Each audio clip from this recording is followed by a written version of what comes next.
예수님께서 다시 사람들에게 말씀하셨습니다. 나는 세상의 빛이다.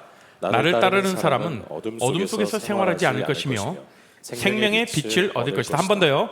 그 후에 예수님께서 다시 사람들에게 말씀하셨습니다. 나는 세상의 빛이다. 나를 따르는 사람은 어둠 속에서 생활하지 않을 것이며 생명의 빛을 얻을 것이다. 아멘. 여러분들 지금 아무것도 안 보이시죠? 지금 낮이라서 투영되는 빛 때문에 좀 보이긴 하겠지만, 여러분 제가요 바닥에다가 뭘 하나 붙여놨어요. 뭘 써가지고, 그거를 빨리 읽는 분, 찾아서 읽는 분에게 제가 스타벅스 3만 원 상품권을 바로 쏴드리겠습니다. 뭘 이용하던, 여러분은 뭐 휴대폰 후레쉬를 이용하던, 휴대폰 빛을 이용하던, 뭐든 뭘 이용하셔서 의자 밑에 한번 찾아보세요. 제가 뭐라고 이렇게 써놓은 스티커 같이 테이프가 있을 거예요. 읽으면 바로 큰 소리로 외쳐주십시오.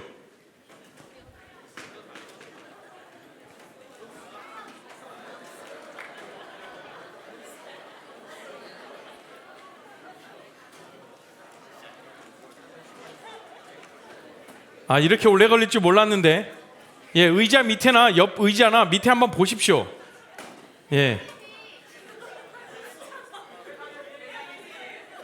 자, 찾았습니까? 아직 못 찾았어요? 자, 한 개예요, 한 개. 죄송합니다. 네, 한 개예요. 네, 맞습니다. 불 켜주세요. 불 켜주세요. 누구죠? 손을 들고. 누가 아까 뭐라고 했잖아요. 네, 읽어주십시오.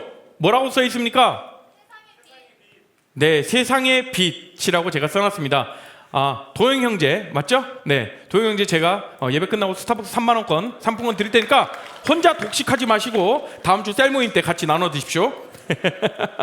네, 여러분들이 이 불이 꺼졌을 때 만약에 이제 그 조금이라도 들어오는 빛이 없이 깜깜했다고 생각해 보십시오. 네, 그랬다라면 여러분들 잘 찾기 힘들었겠죠. 더듬더듬 거렸겠죠. 그래서 뭘 이용했죠, 여러분들? 네, 빛을 이용했잖아요. 어떤 빛이죠? 후레쉬. 제가 보니까 휴대폰에 왜 후레쉬가 있는지 모르겠는데 처음에 저는 굉장히 의아했어요. 왜 휴대폰에 이 디지털 기계에, 어떻게 보면 후레쉬는 손전등 같은 건 아날로그잖아요. 이거 두 개를 붙여놓은, 왜 굳이 휴대폰에 후레쉬를 붙여놨을까 생각해봤는데, 여러분들 생각해보세요. 휴대폰 중에 기능 중에 가장 많이 쓰는 기능이 전화, 문자, 아니면 유튜브를 시청하든, 그리고 또 뭐죠? 후레쉬 기능 많이 쓰잖아요. 저는 굉장히 요긴하겠습니다. 그러니까 이걸 만들 때 이 후레쉬가 우리의 생활에, 우리의 삶에 꼭 필요하니까, 필수니까 넣어놨겠죠. 그게 없으면 참 어두울 때 순간순간 우리가 어떤 조명으로도 쓰지만 우리 어두운 곳을 밝히는 데 사용합니다. 여러분들, 오늘 예수님이 자신에 대해서 말씀하실 때 뭐라고 말씀하시냐? 요한복음에는 자기 계시, 즉 하나님, 그러니까 예수님이 곧 내가 하나님이다, 내가 신이다 라는 것을 얘기하기 위하여서 자기 자신을 계시하십니다. 몇 가지를 계시한다고 말씀하셨죠? 7가지. 7가지 자기 계시. 나는 무엇이다. 이것을 헬라어로 뭐라고 한다 했죠? 에고 에이미. 오 마이 갓. 네, 다시 한번요. 뭐라고요? 에고 에이미. 네, 외우고 하십시다. 네. 이 7가지의 나는 무엇이다 라고 얘기하셨는데, 지난주에는 나는 생명의 떡이다 라고 말씀하셨죠. 이 사건은 무엇과 연관해서 봐야 된다고 말씀드렸죠? 오병이어 사건과 같이 연관해서 봐야 된다고 말씀드렸어요. 그러니까 예수님께서 요한복음에서 자기 계시, 자기 나타냄을 표현할 때는 반드시 어떠한 일들, 어떤 사건들과 같이 짝지어서 봐야 됩니다. 자, 그러면 오늘 예수님께서 무엇이라고 자신에 대해서 말씀하셨는지 아까 읽었죠? 나는 무엇이다? 세상의 빛이다 라고 말씀하셨어요. 세상의 빛이다 라고 말씀하신 것, 이 말씀은요, 그때 당시 듣는 이들을 참 불편하게 만들었던 이야기입니다. 왜냐하면 세상의 빛이다 라는 말씀은 뭐 하나를 전제하고 있어요. 그 전제하는 것이 무엇이겠습니까? 세상이 어둡다라는 걸 뜻하겠죠. 지금 여러분들 어두웠을 때 후레쉬를 통해서 빛을 비춰서 보았지 않습니까? 그것처럼 이 세상이 아주 캄캄하다라는 거예요. 그러니 나는 세상의 빛이다, 너희들은 어두워 라는 이야기를 들었을 때 이 세상은 온통 어둡다, 어둠 가운데 있다, 칠흑 같다 라고 말씀하셨을 때 얼마나 사람들이 불편해 했겠습니까? 바리새인들 굉장히 듣고 이 말을 불쾌하게 생각했습니다. 사실 바리새인들뿐만 아니라 지금을 살아가는 우리들도 이런 이야기를 들으면, 야, 특히 이제 남자들 같은 경우에는 그래요. 휴가 나온 우리 예성이도 있는데, 이제 이등병으로 딱 들어가면 꼭 하는 그런 고참들이 하는 그런 정말 화딱지나는 그런 게 있는데, 주먹을 딱 줘요. 그러면 얼굴을 보래요. 뭐가 보여? 안 보입니다. 그게 네 군생활이야. 막 이러거든요. 깜깜한 앞이 안 보이는 그런 얘기를 해요. 어쨌든 여러분들 삶 가운데에서 야, 너 인생 왜 이렇게 어둡냐? 라고 했을 때, 너 정말 좀 빛이 필요하구나 라고 얘기했을 때 여러분들 달갑게 그 이야기를 들을 사람이 누가 있겠습니까? 불편하죠. 불편해요. 그렇게 좋아하지 않아요. 불쾌합니다. 그러나 예수님은 분명하게 말씀하시죠. 나는 어두움을 밝히기 위해 세상에 찾아온 무엇이다? 빛이다 라고 말씀하십니다. 자, 요한복음 1장도 분명하게 말씀하고 있습니다. 빛이 어둠을 비추되 어둠이 깨닫지 못하더라 라고 시작하죠. 그러니까 뭐냐면 이 세상이 어둡다라는 거예요. 어둠이라는 거예요. 그리고 그 어둠에 누가 찾아오셔서, 예수님이 찾아오셔서 그 어둠을 밝힌다라고 말씀하고 계십니다. 또 한 가지 예수님이 세상의 빛이다 라고 말씀하실 때 우리가 생각해야 할 것은 무엇이냐면, 빛과 어둠은 서로 상반되는 관계에 있다는 거예요. 그렇죠? 빛이 있는 곳에는 어둠이 존재할 수 없어요. 사실 여러분, 이 세상에 어둠이라는 것은 존재하지 않습니다. 다만 빛이 가리워져 있을 뿐이죠. 빛이 없기 때문에 어두운 거예요. 여러분, 조금 전 예배당이 깜깜해졌을 때 보이지 않았던 이유가 뭐였죠? 빛이 없으니까. 혹 우리 삶이 여러분들 어둡다면, 여기서 삶이 어둡다라고 표현한 것은 무엇이냐면 우리의 죄성을 이야기하고 있습니다. 우리가 있는 곳이 어둡다면, 우리가 살아가는 그 삶이 온통 죄투성이라면, 이유는 단 한 가지인 거예요. 우리 삶에 빛이 없기 때문이죠. 빛이 없는 곳에 어둠이 있고, 어둠이 있는 곳은 분명히 빛이 없다라고 얘기하는 겁니다. 그렇게 예수님은 분명하게 말씀하시죠. 나는 세상의 빛이다. 자, 주님을 만난 자들은 어둠 속에서 빛으로 나오게 되어 있다라는 말씀이죠. 주님이 빛이기 때문에 주님이 계신 곳은 어둠이 있을 수 없어요, 여러분. 그러니까 주님이 찾아오시게 되면, 내가 주님을 만나게 되면 내 안에 있는 어떤 반복되는 죄, 그런 것들이 다 드러나게 돼요. 죄가 없어진다라는 건 아닙니다. 깜깜한 그런 어두운 곳에 서치라이트를 한번 쫙 펴보십시오. 그러면 어떻죠? 날아다니는 먼지도 다 보이죠. 티끌까지도 보여요. 그만큼 우리 가운데 어둠 가운데 있을 때에, 깜깜한 보이지 않는 그런 어둠, 그런 죄 가운데 있을 때 예수 그리스도께서 오셔서 그 빛으로 확 비추시면 우리 안에 들어있는 내가 인식하지 못하고 내가 깨닫지 못하는 죄들까지도 다 드러나 보인다라는 거예요. 그때 비로소 우리는 회개의 자리로 나갈 수 있는 것이죠. 이게 얼마나 큰 죄인 줄 알고 깨닫고, 우리 가운데 모든 부족한 것들이, 모든 연약한 것들이, 어두운 것들이, 내가 감당할 수 없는 그런 어둠이 예수님을 만나게 되면 다 사라지게 되는 거예요. 주님은 분명하게 그것을 말씀하고 계십니다.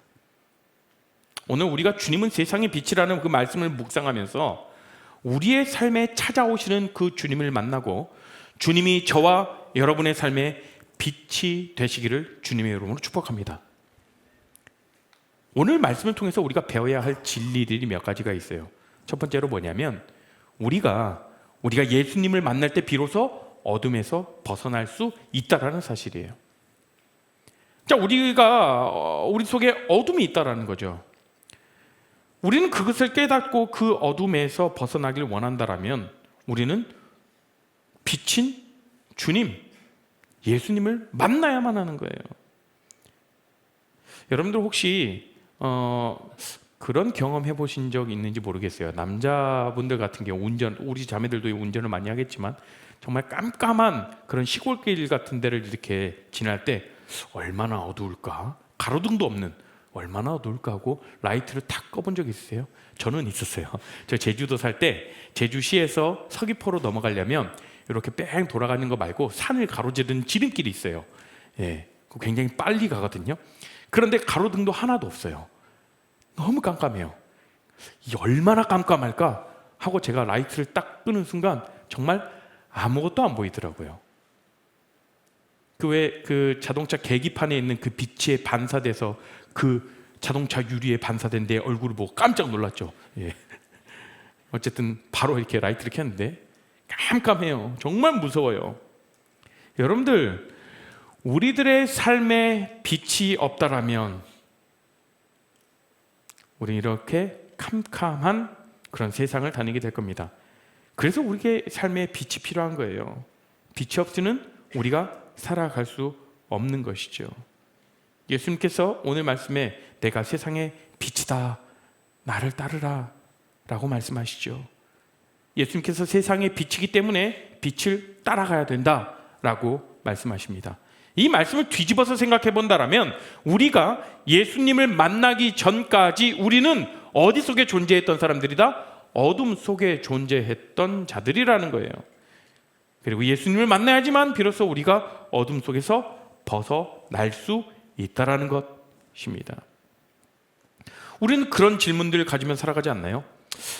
내가 도대체 살아가면서 어느 길로 가야 될지 모르겠다. 어떤 선택을 해야 되는데 어떤 것을 택해야 될지 모르겠다. 내가 어떻게 살아가야 할지 모르겠습니다. 내가 무엇을 위해서 살아가야 될지 모르겠어요. 내 인생이 무엇 때문에 살아가고 있는지, 내가 어떻게 살아가야 되는지, 내가 무엇을 해야 할지 모르겠다라고 이렇게 우리들 때로는 질문하지 않습니까? 그런 질문을 들어오는 이유 단 한 가지죠. 우리가 우리의 길을 모르는 것은요, 우리의 삶이 어둡기 때문이라는 거예요. 내가 여전히 어둠 속에 있기 때문에 내가 누구인지 모르고 내 인생에 하나님의 계획이 무엇인지 깨닫지 못하는 거예요. 우리가 어디로 가야 할지, 어떤 삶을 살아야 할지 그런 방향을 정하지 못하는 거죠. 그렇기 때문에 우리는 헤매 있는 거죠. 시간을 낭비하기도 하고 죄의 길에 빠지기도 하고 혹여나 다른 사람에게 막 상처를 주기도 하고 나도 상처받고, 이것이 무엇 때문에? 우리 안에 있는 그런 어둠 때문이라는 겁니다. 예수님이 이렇게 말씀하십니다. 마태복음 9장 36절에 예수님께서는 사람들을 불쌍히 여기셨습니다. 그것은 사람들이 마치 목자 없는 양처럼 내팽개쳐져서 고통을 당하고 있었기 때문입니다 라고 이렇게 얘기를 해요. 목자 없는 너희들이, 그런 너희들의 모습이 정말 방황하는 사람들의 모습들과 크게 다름이 없다라는 거예요. 어둠 속에 있을 때 방향을 알 수 없어서 헤매는 그런 모습들. 여러분 그런 게임 하지 않습니까? 눈을 가리고 하는 게임, 여러분들 좀비 게임이란 거 막 하죠. 예. 눈을 가리고 막 더듬거리면서 누굴 잡고 술래를 찾는 그런 게임들 하잖아요. 여러분들 방향을 찾을 수 있습니까? 없잖아요. 그것처럼 더듬거리면서 헤매 있는 그런 모습들. 그러니까 우리 삶의 빛을 보지 못하면, 우리의 삶이 어두우면 길을 찾지 못해서 당연히 우리가 방황할 수밖에 없는 것이죠. 오늘 성경은 사실 그 이야기를 하고 있는 거예요. 이 빛이라는 예수님의 말씀을 들었을 때 그 당시 사람들은요 굉장한 공감대를 가졌을 수 있습니다. 왜냐하면 지금 이렇게 말씀하셨던 것은 지금 요한복음 8장이죠. 요한복음 7장에 무슨 사건이 나타나면 초막절 행사를 이룹니다. 초막절 초막절에 대해서 언급하는데요. 이 당시 그 초막절에 이르면요, 이스라엘 사람들이요 성전 뜰에 다 같이 모입니다. 성전 뜰에 다 같이 모여서 그 성전 뜰에는 큰 등불이 있어요. 기름이 한 60리터 이상씩 들어가는 큰 등불이 있습니다. 그 등불을 밝히는 의식을 했어요. 성전 뜰에 큰 등불 4개가 있는데 그것을 8일 동안 매일 저녁마다 그 등불을 불을 붙여서 밝힙니다. 그 의식을 매일 저녁마다 이루어졌어요. 근데 이 의식은 무엇을 뜻하는 거냐면, 초막절은 광야 생활 40년을 지내온 날들을 기념하는 절기거든요.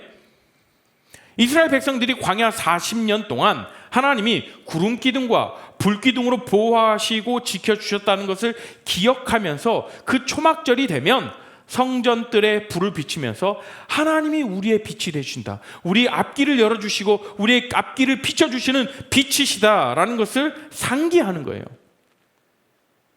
이와 관련된 말씀 출애굽기 13장 21절입니다. 한번 읽어볼까요? 시작. 낮에는 구름기로 그들을 인도하시고 밤에는 불기둥을 그들에게 비추사. 이처럼 하나님은요 이스라엘 백성들의 갈 길을 밝히 비춰주신 분이었어요. 그들에게 나타나셔서 그들을 보호하시고 갈 길을 인도하셨어요. 깜깜한 밤에도 갈 길로 나아갈 수 있었다라는 거죠. 40년 동안 한 번도 구름기둥과 불기둥이 그들의 시야에서 사라져 본 적이 없었어요. 항상 하나님께서 그들과 동행하신 것을 표현하신 거죠. 그렇기 때문에 이스라엘 사람들은요 초막절이 되면 성전에 불을 밝히면서 하나님이 우리의 빛이 되십니다, 하나님의 어둠을 몰아내십니다, 하나님이 우리의 길을 인도하십니다 라고 고백했다라는 거예요. 자, 그럼 지금 예수님께서 자신이 내가 바로 세상의 빛이다 라고 말씀하시는데 사람들은 어떻게 생각했을 겁니까?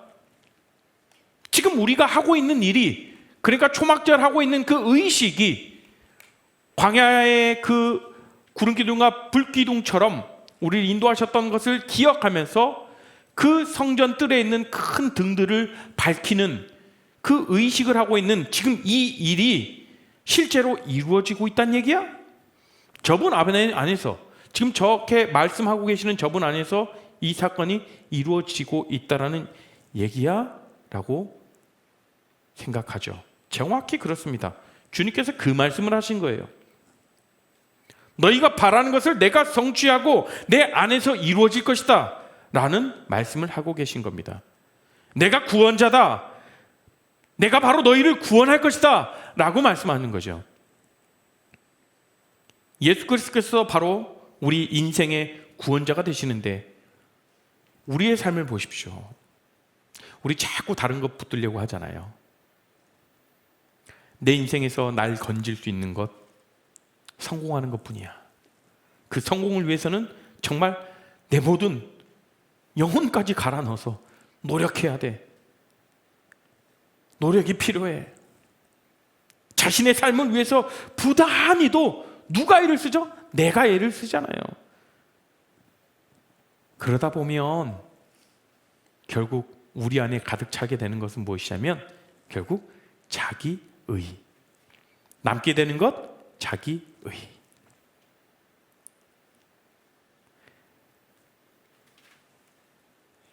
그 이스라엘 백성들도 그랬을 거예요. 그 성전뜰에 불을 비추면서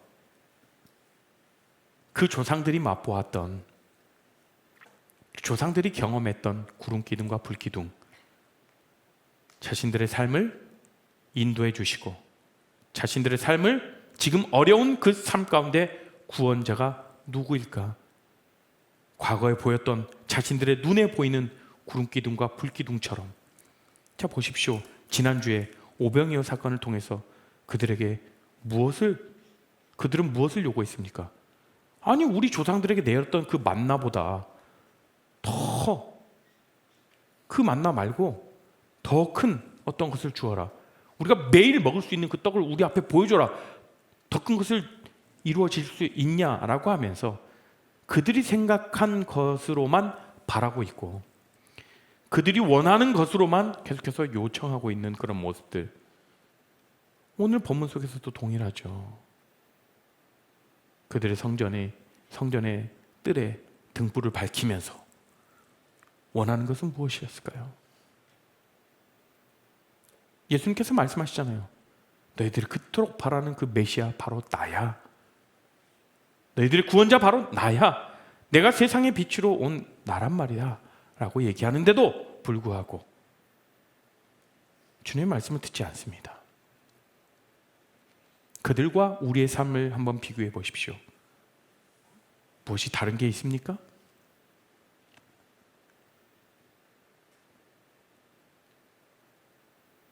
우리의 삶을 구원하기 위해 우리의 삶에 우리가 누굴 붙잡는가? 예수님께서 오셨음에도 불구하고 계속해서 우리의 의의를 세우며 우리의 노력들을 내세우고 있지 않습니까? 자, 여러분, 예수님께서 말씀하신 나는 세상의 빛이다 라고 하시는 이 말씀의 배경은 무엇이냐면 가늠하다 붙잡혀 온 그 여인에 대한 이야기로 시작해요. 자, 8장 3절 4절 한번 읽어볼까요? 요한복음 8장 3절 4절입니다. 시작. 서기관들과 바리새인들이 은행 중에 잡힌 여자를 끌고 와서 가운데 세우고 예수께 말하되 선생이여 이 여자가 가늠하다가 현장에서 잡혔나이다. 자, 이 여인에게 어떠한 변명도 필요하지 않습니다. 그렇죠? 왜요? 이 여인은 도망갈 구석도 없는 상황이에요.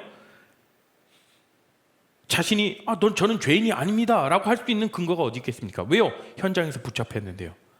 어떤 말도 할 수 없는, 어떤 변명도 할 수 없는 그런 순간이었어요.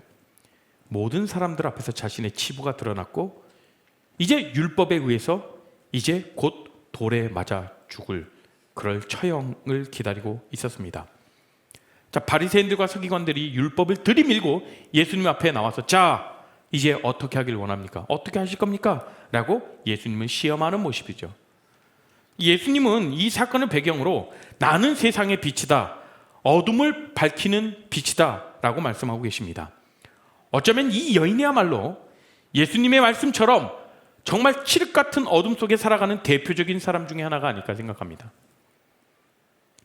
이 여인은 자신이 행한 일이 얼마나 부끄러운 일인지 생각하지 않고 그런 어둠 속에서 살았을 것입니다. 부끄러운 일을 부끄러운 줄 모르고 자신이 행한 행동이 어떤 결과를 가지고 올지 생각하지 않은 채 자기가 하고 싶은 대로 그렇게 어둠 속에 살았을지도 모릅니다. 그런데 이 사건은 이렇게 끝나버리는 것이 아니에요. 주님께서 땅에 무엇인가를 쓰신 다음에 여인을 처벌하러 온 돌을 든 사람들에게 말씀하시죠. 너희 중에 죄 없는 자가 이 여인을 돌로 치라. 근데 여러분, 가늠하다 잡혀온 이 여인의 이야기에 대해서 우리는 종종 이런 것을 궁금해하죠. 도대체 예수님이 땅에다가 뭐라고 쓰셨을까? 천국 가서 여쭤보세요. 저 천국 가서 뭐라고 쓰셨어요? 한번 여쭤보고 싶어요. 그런데 여러분, 이걸 이 사건에서, 그러니까 이 말씀에서 우리가 정말 궁금해하고 우리가 초점을 맞춰야 될 게 무엇이냐면, 이게 무엇이라고 쓰셨을까? 이건 중요하지 않아요. 주목해야 할 것은 무엇이냐면 너희 중에 죄 없는 자가 먼저 돌로 치라. 이 말씀을 하시고 나서 사람들은 양심의 가책을 느꼈고 이 말씀을 들은 어른부터 젊은이까지 사람들이 다 하나 둘 자기가 집어든 돌을 땅에 내려놓고 떠났습니다. 그리고 이제 예수님과 이 여인 단 둘만이 그곳에 남게 되었죠. 여러분, 그 장소가 굉장히 떠들썩하고 굉장히 많은 사람들이 모여 있었겠죠. 그런데 지금은 단 둘만 남아 있습니다.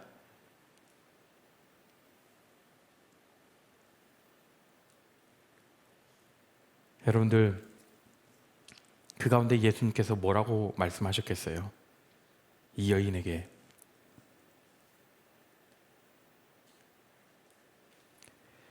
나도 너를 정죄하지 않으니 가서 다시는 죄를 짓지 말라라고 말씀하십니다.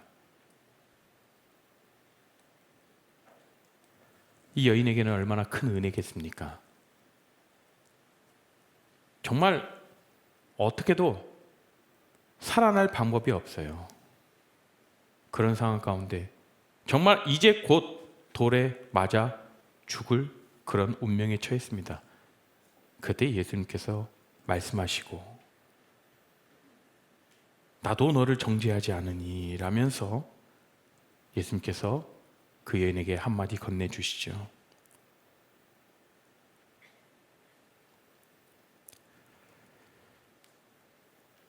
사실 이 여인에게 그 순간에 그 여인은 어쩌면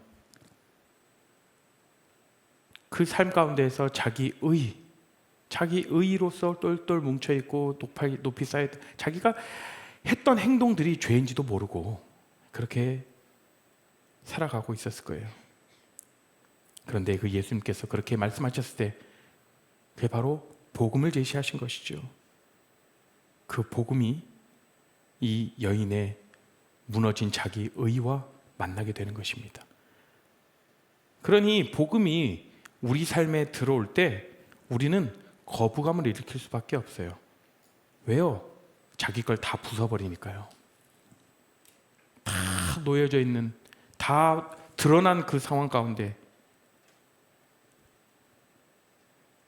그러니까 자기의 낱낱이 드러난 그런 어떤 죄성과 누구에게도 누구에게도 이렇게 변명할 그런 여지도 없이 완전히 다 드러나 버렸는데요.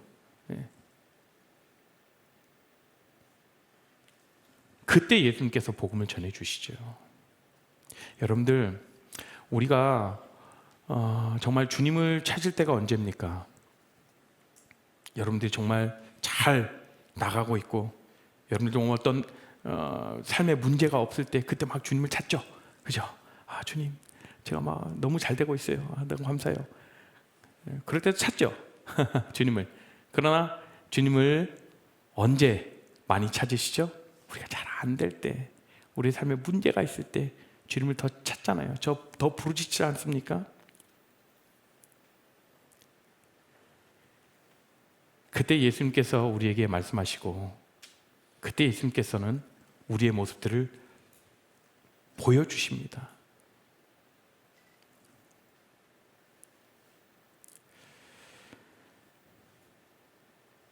그래서 복음은요, 철저하게 우리가 내세워 놓은, 우리가 막 자랑스러워하는 그런 자기의를 산산조각 내버리는 거예요.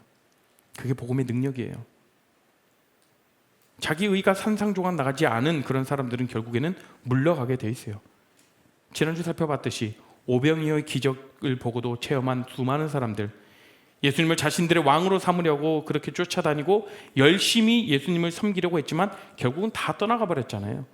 자기 의를 버리지 못한다면 우리는 예수님을 따르지 못한다는 사실이에요. 그렇다면 우리가 복음을 받을 복음의 수혜자는 누구겠습니까? 어떤 사람입니까? 죄인이죠.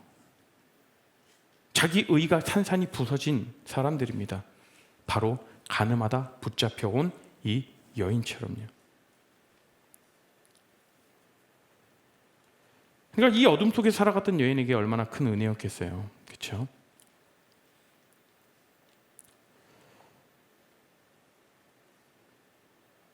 낱낱이 드러난 그 치부, 정말 캄캄한 그 앞길에 한 줄기 빛이 들어오는 것입니다. 내가 이제 곧 죽을 것 같았는데 나는 어떻게 살아가야 될지 모르고, 이런 부분들 생각해 보십시오. 가늠하다 붙잡혀 왔어요. 옷이나 제대로 입었겠습니까? 많은 사람들 앞에서 저 사람이 정말 가늠하다 잡혀온 여인이다라고 낙인 찍혔고, 그 앞으로는 더 이상 그 사회에서는 살아갈 수 없을 수도 있습니다.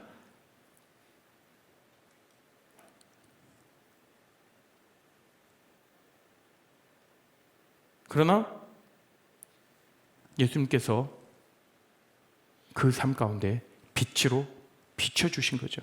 그런 캄캄한 어둠 같은 그런 인생 가운데 예수님께서 빛을 비춰주셨습니다. 여러분, 이 여인뿐만 아니었어요. 15절을 한번 저희가 읽어볼까요? 8장 15절이에요. 네, 한번 읽어봅니다. 시작. 너희는 세상의 표준을 가지고 판단하지만 나는 아무도 그렇게 판단하지 않는다.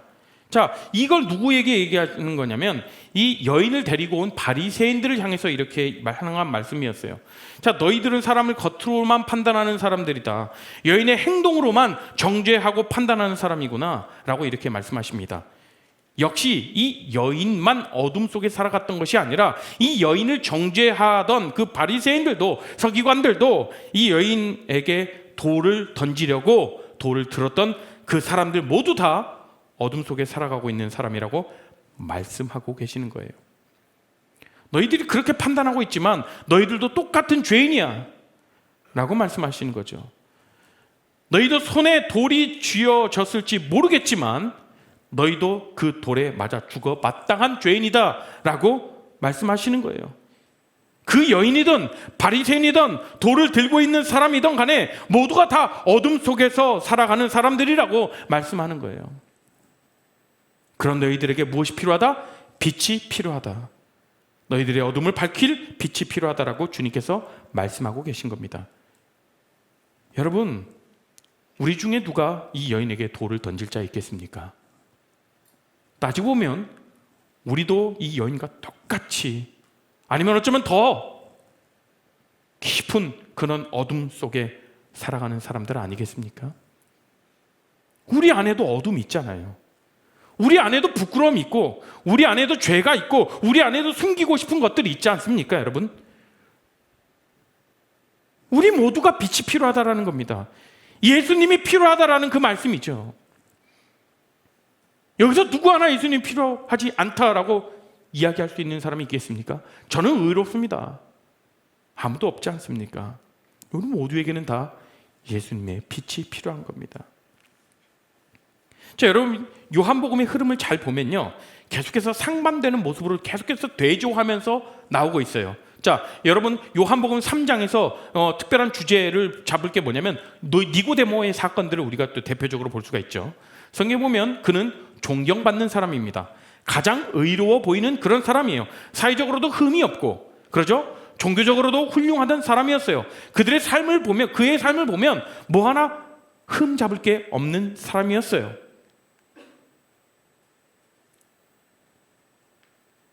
그리고 그 니고데모 이야기가 나오고 나서 요한복음 4장에서 우리가 또 집중해서 볼 수 있는 것이 무엇이냐면 사마리아 여인이 등장하죠. 자, 그런데 사마리아 여인은 이 니고데모와 대조적인 사람입니다. 정반대의 삶을 살아갔던 사람이에요. 도덕적으로 봐도 정말 흠이 가득한 사람이었죠. 게다가 사마리아 지역 사람이었어요. 그때 당시 사마리아 지역은 굉장히 무시받던 사람, 그 지역 사람들이었어요. 게다가 여자였습니다. 죄송합니다. 그 당시 여자는 존중받지 못하는 그런 사람들이었죠. 사람들을 세면 여성은 세지도 않았던 그런 시대였어요.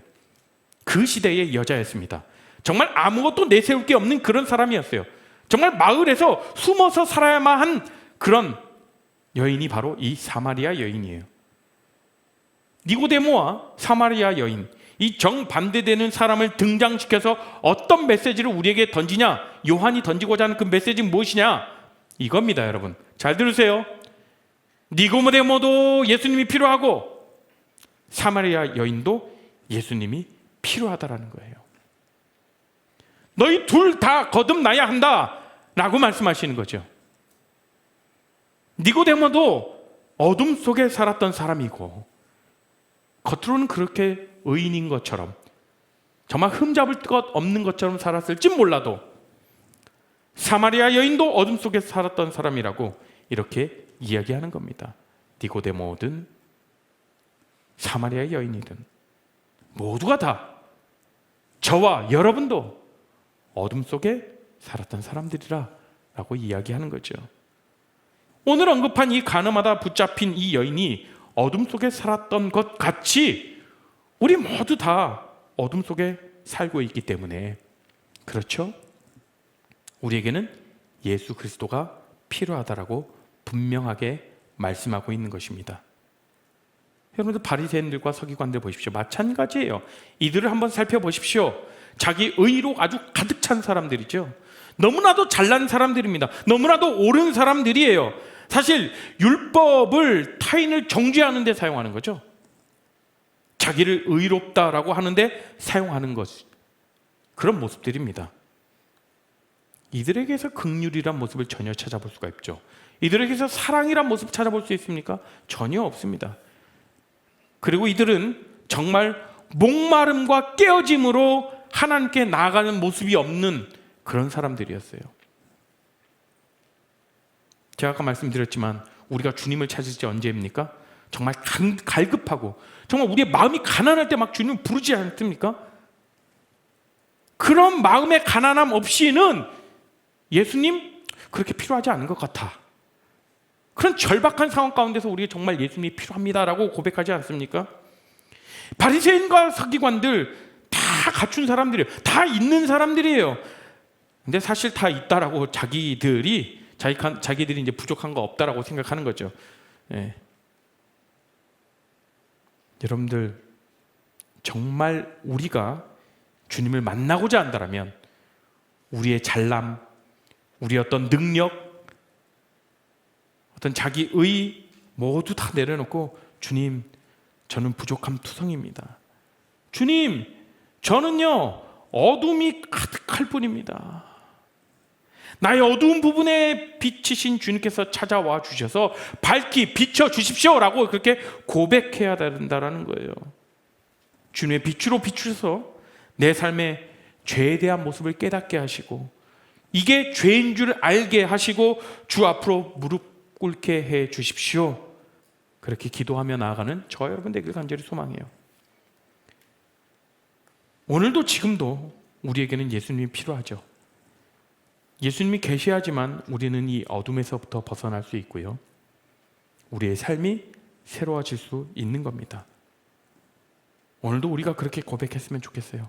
어두운 내 삶 가운데 찾아오셔서 내 인생의 빛 되시는 주님이 필요합니다. 나는 매 순간 그 예수님이 필요합니다 라고 고백하셨으면 좋겠어요. 혹시라도 오늘 우리 나오신 여러분들 중에 아직까지 내가 주님을 내 마음 가운데 영접하지 못하고 내가 어둠이 어둠인지도 모르고 그렇게 살아가는 우리가 있다라면, 그런 분들이 계시다라면 이 시간 가운데 그렇게 기도하시는 거예요. 세상에 비치신 분, 생명에 비치신 분, 내 삶 가운데 비치신 그 예수님께서 나에게 찾아오셔서 나의 그 어두운 영에게 빛으로 비춰 주십시오 라고 그렇게 고백하며 나가셨으면 좋겠습니다. 오늘 말씀을 통해 마지막으로 우리가 또 하나 배울 것이 무엇이냐면, 우리가 예수님을 만나게 되면 우리가 세상의 빛으로 살아가게 된다라는 겁니다. 오늘 말씀을 보니까 이렇게 이야기합니다. 12절 말씀이에요. 시작. 예수님께서 또 말씀하여 이르시되 나는 세상의 빛이니 나를 따르는 자는 어둠에 다니지 아니하고 생명의 빛을 얻으니라. 여러분들 사실 우리가 스스로 빛을 낼 수 있습니까? 여러분들이 가지고 있는 어떤 것으로 여러분들 빛을 낼 수가 있어요? 캄캄한 밤에 큰 보름달이 뜨면 얼마나 환한 줄 아세요, 여러분? 한 여름쯤에 슈퍼문이 떴을 때가 있었어요. 저도 그때 한강에 가서 봤는데 구름으로 가려가지고 보이지 않을 뻔하다가 기다렸다가 보니까 엄청 큰 달이 쫙 보였어요. 얼마나 환한지 몰라요. 그런데요, 여러분, 달은요 그 자체로 빛이 날 수가 없어요.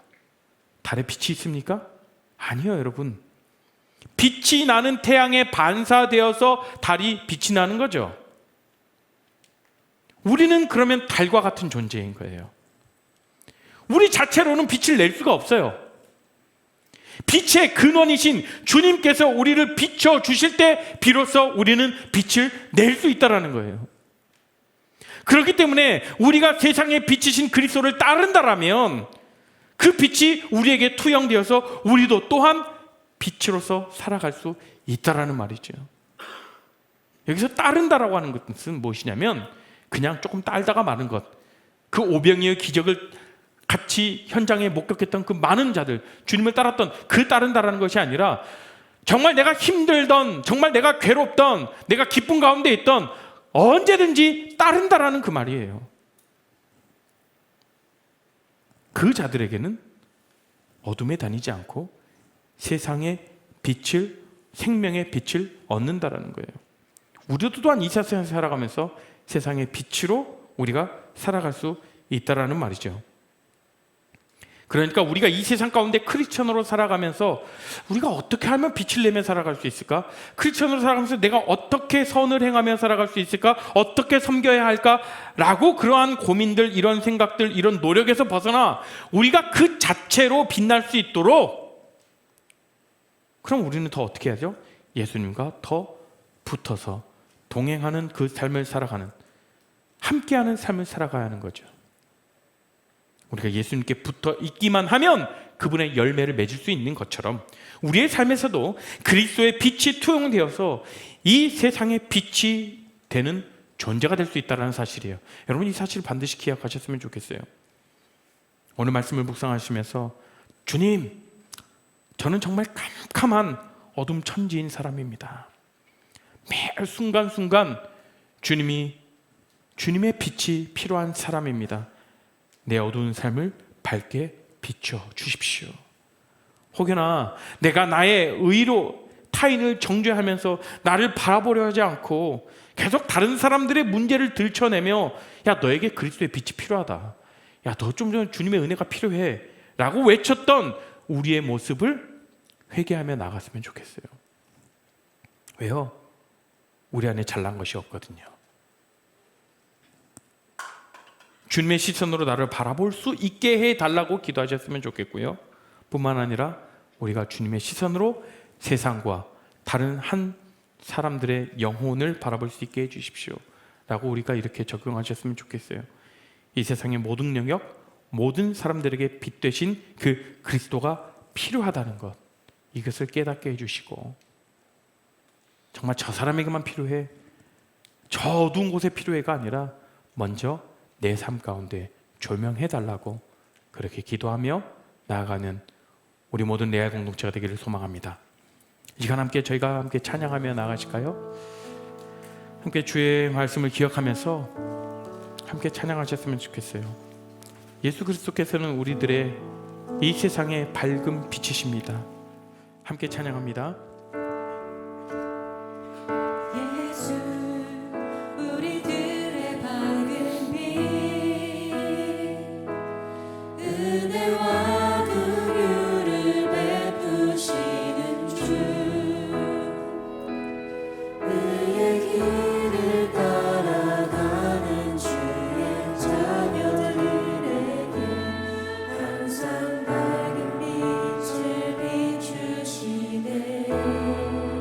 그는 구원의 주 하나님, 그는 구원의 주 하나님, 공의로 세상을 다스리시네.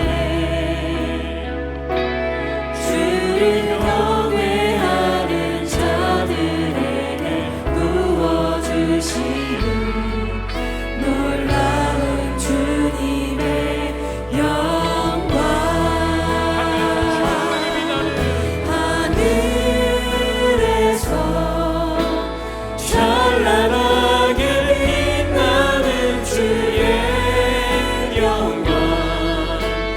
땅에 오셨네. 어둠을 밝히려 새 생명 주시네. 영원히 빛나는 나의 예수님, 높이 영광과 찬양 받으실 그 이름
내 삶 가운데에는 주님의 빛이 필요합니다.